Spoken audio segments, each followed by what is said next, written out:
Nagpasalamat kay nagkayaw na kami didi evacuation pag may daot na naabot yang kami gihapon magkadtuan.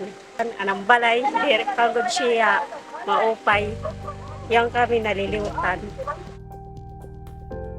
Natapos na ang konstruksyon sa bagong evacuation center sa Barangay Poblasyon 1 sa Bungto, San Silvino, Lubos.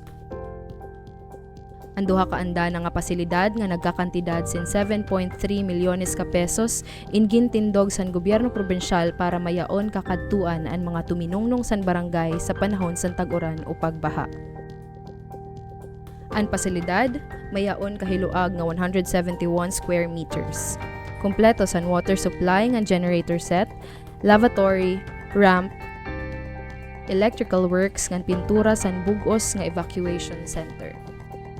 May liwat toilet para sa mga kalalakinan ngan kababayenan.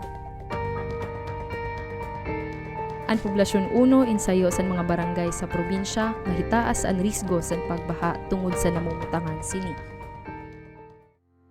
Kami nagpapasalamat kami sa namin diyan Bungto Binilubos. Kami prepare nga mo pag-ibakwitan oras kung may route nga naabot natin kalibutan.